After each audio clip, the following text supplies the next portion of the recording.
today with another video. I want to talk about the Grand Champion and Champion status with the A.B.K.C.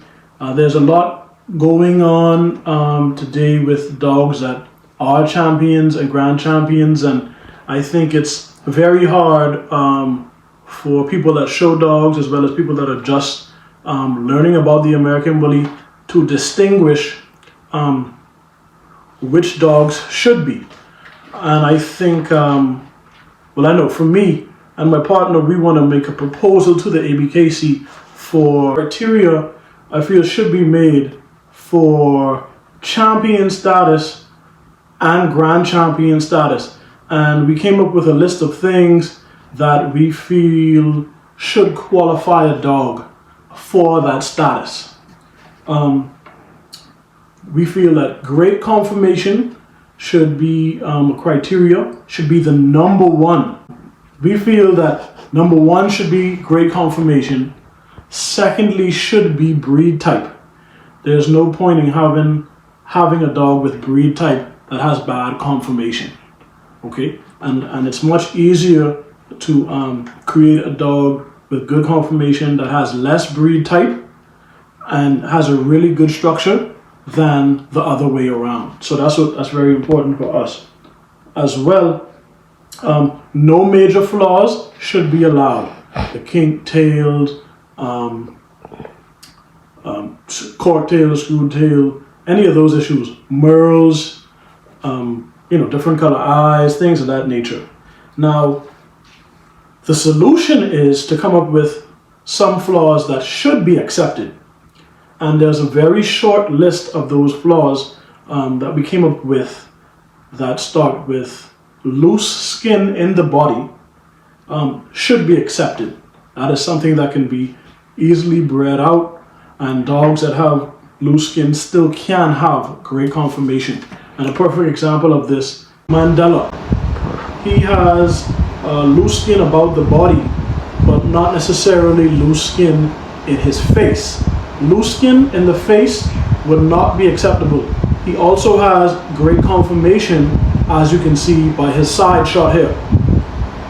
Loose skin in the face with dogs like Grim would not be acceptable, so that would disqualify him. I'm not saying to take away his Grand Champion status. I'm just saying going forward, this would be a trait that would not be acceptable. We had also a longer back would be something that, as long as the top line is still straight, that could be accepted. It's not desired, but it could be accepted. You have a picture here of Little Rizzy 22 back in the day. You see the top line is good, but the back is much longer than you would want. Now, this would disqualify a dog probably like Samson, who has a longer back, but his rear is a little high, so he would be disqualified from that. And these rules apply for champions and the Grand Champions. Now the difference is the champions would compete against each other within this criteria, be judged, and the champions, the winner, would go on to compete against other champions, obviously, to create Grand Champions with the necessary wins. And today with dogs like Mr. Bean, a dog like Sweet and Low, who are both Grand Champions, it's hard to tell what your dog is supposed to look like.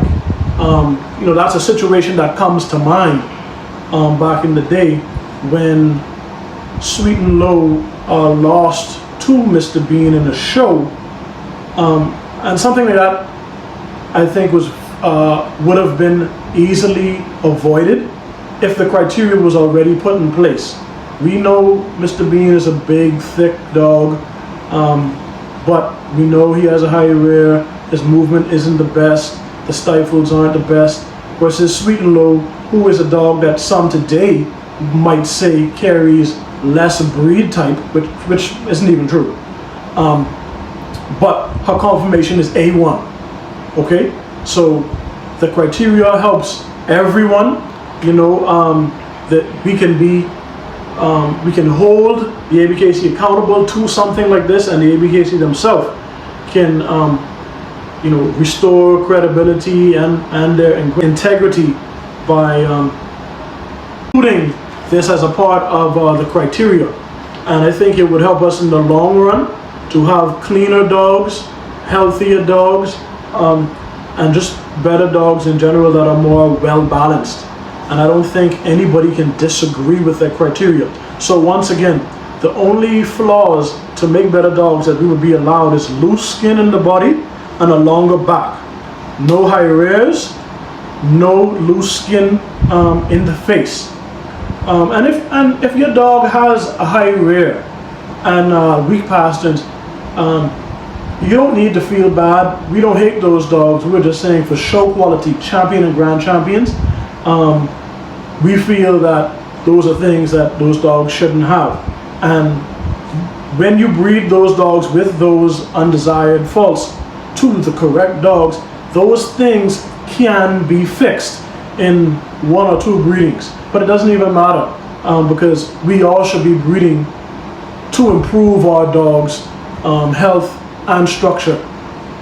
Okay, so that was just something that has been on my mind for a very long time, and seeing some of the results that we've been seeing, especially good people that have dogs with good conformation. I think they've been losing to dogs that have more breed type and less conformation, which I don't think is fair. I think you guys would agree with me. Yeah, so we just want to really reiterate to you guys, if you remember from my first videos, this page is to help people that are new to the bully game, and I said this is where we talk about everything American Bully. So we wanted to put this video out today to help to make the breed better. If you're not a part of the solution, you're a part of the problem. And what we want to do is help the A.B.K.C to get these things underway. They are the biggest platform, and we want to help make the breed better and healthier, to take things to the highest of heights. We don't just want to be qualifying for the A.B.K.C. I think the American Bully should be competing in the Westminster, and the only way to do that is to create consistent, healthy, great structured dogs. Like I said again, this is Dukayan Bulls TV. Welcome to the family. If this is your first time here and you like the video, feel free to subscribe. Leave your comments and your ideas. Please share them with us. We like it to know, and it helps us to come up with different ideas and to really know what you guys are thinking. So stay tuned. We have another video coming your way soon.